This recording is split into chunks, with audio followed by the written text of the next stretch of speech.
সুপ্রিয় শিক্ষার্থীবৃন্দ, সবাইকে শুভেচ্ছা। এমসিকিউ, বহু নির্বাচনী প্রশ্ন উত্তর, একাদশ, দ্বাদশ এবং এইচএসসি পরীক্ষার্থীদের জন্য ভূগোল প্রথম পত্র, দ্বিতীয় অধ্যায়, পৃথিবীর গঠন। আজকে আমার এই যে দ্বিতীয় অধ্যায়, ভূগোল প্রথম পত্রের পৃথিবীর গঠন চ্যাপ্টার, এমসিকিউ ব্যাখ্যা সহ যে প্রশ্ন উত্তরগুলো আছে তার দ্বিতীয় পর্ব শুরু করতে যাচ্ছি। আমার এই যে একটা নাম লেখা আছে এমডি আকবর আলী এবং ছবিটা দেওয়া আছে, এটা আমার ইউটিউব চ্যানেল। সবাইকে এই ইউটিউব চ্যানেলটা সাবস্ক্রাইব করার আহ্বান জানিয়ে আমি ক্লাসটা শুরু করতে যাচ্ছি। প্রথমে আমরা প্রশ্নের উত্তরে চলে আসি। এখানে আছে 21 নম্বর, যেটা আমি গত প্রথম পর্বে 20 নম্বর পর্যন্ত নিয়েছি, আজকে 21 থেকে শুরু করব। কলোরাডো মালভূমি কোথায়? কলোরাডো মালভূমি হচ্ছে উত্তর আমেরিকাতে, অর্থাৎ এইটা ক উত্তর।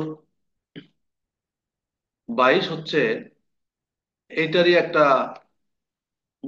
সমার্থক প্রশ্ন, বা একটু উল্টায় প্রশ্ন করা। উত্তর আমেরিকার রকি পর্বতের দক্ষিণ পশ্চিম দিকে কোন মালভূমি?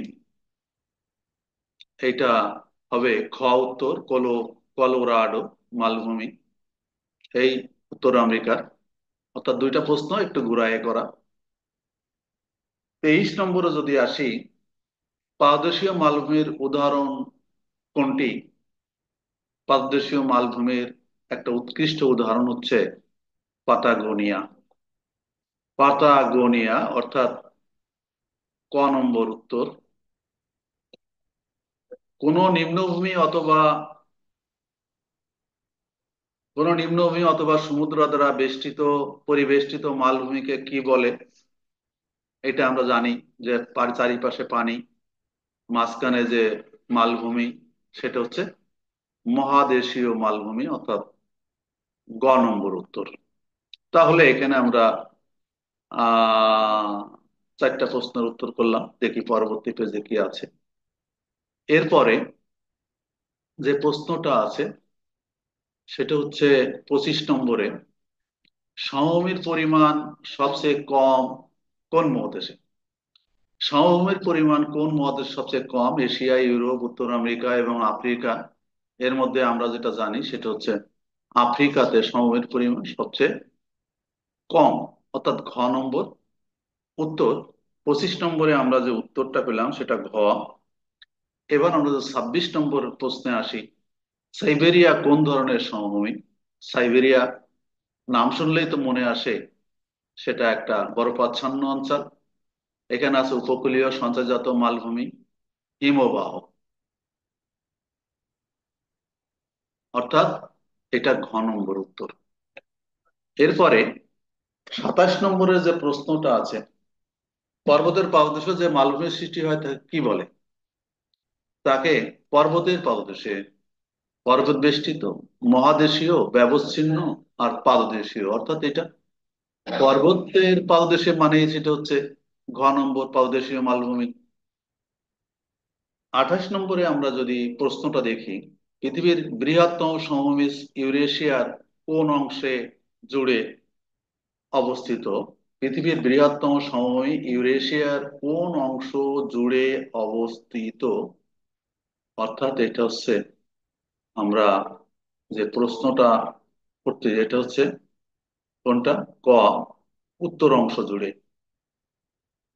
ইউরেশিয়ার রাশিয়া এবং এশিয়ার অংশ, যেটা এর উত্তর অংশ জুড়েই আছে পৃথিবীর বৃহত্তম সমভূমি অবস্থিত। এবার যদি আমরা 29 নম্বর প্রশ্নে আসি, সেটা প্যারিস এবং লন্ডন অববাহিকা কোনটি? প্যারিস এবং লন্ডন অববাহিকা কোনটি? সমপ্রায় সমভূমি, হিমবাহ সমভূমি, কার? নো, এটা ঘ নম্বর উত্তর, কুয়েস্তা সমভূমি। এটা কি? কুয়েস্তা সমভূমি।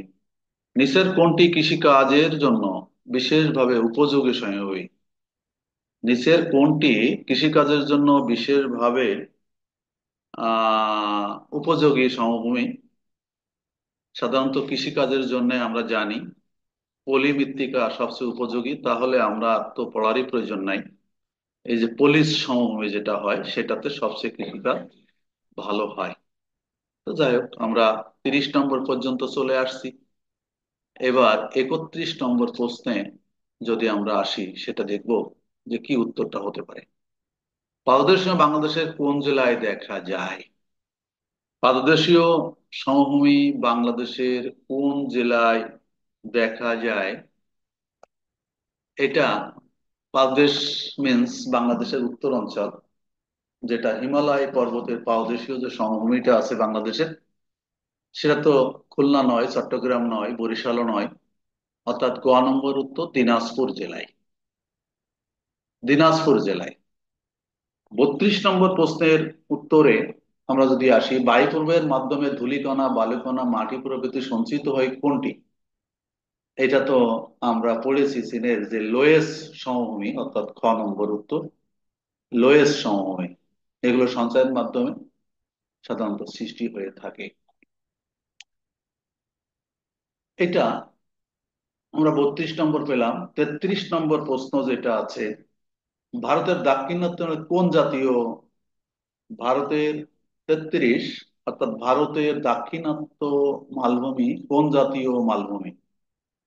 এটা মালভূমি শ্রেণী বিভাগে যে লাভা গঠিত মালভূমি আছে সেখানে উদাহরণটা দেওয়া আছে, লাভা গঠিত মালভূমি।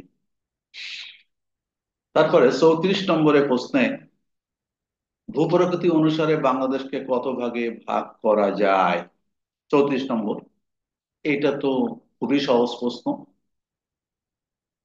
খ নম্বর, 3 ভাগে ভাগ করা যায়: টারশিয়ারি যুগের পাহাড়, প্লাইসটোসিন সোপান এবং সাম্প্রতিককালের প্লাবন সমভূমি।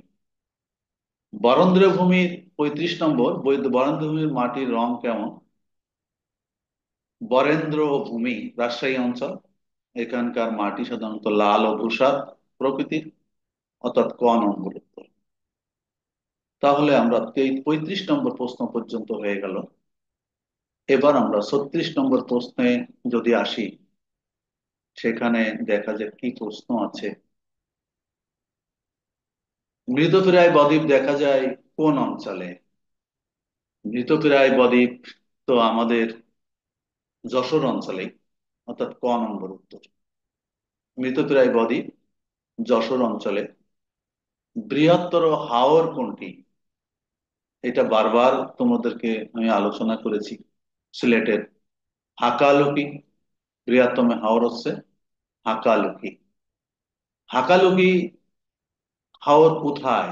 এটা হচ্ছে সাধারণত ক উত্তর ফেঞ্চুগঞ্জের পূর্বে, ফেঞ্চুগড়ের পূর্বে অবস্থিত। প্লাবন সমভূমি অঞ্চলে কোন ফসলের চাষ ভালো হয়? এইটা প্লাবন সমভূমি অঞ্চলে ধান হয়, পাট হয়, গোল আলু হয়, গম হয়, তামাক হয়, ডাল হয়, তেলবীজ হয়। আর অন্যগুলো তো উত্তর হয়ই না, তার মানে হচ্ছে ক উত্তর। এবং 40 নম্বর যে প্রশ্নটা আছে, সেটা হচ্ছে কক্সবাজার সমুদ্র সৈকতের দৈর্ঘ্য কত? কক্সবাজার সমুদ্র, এখানে একটা আকার হবে। কক্সবাজার সমুদ্র সৈকতের দৈর্ঘ্য কত? আমরা জানি সেটা হচ্ছে 155 কিলোমিটার, অর্থাৎ উত্তরটা হচ্ছে গ 155 কিলোমিটার। যাই হোক, সবাইকে অসংখ্য ধন্যবাদ জানিয়ে আজকের মতো এখানেই শেষ করছি।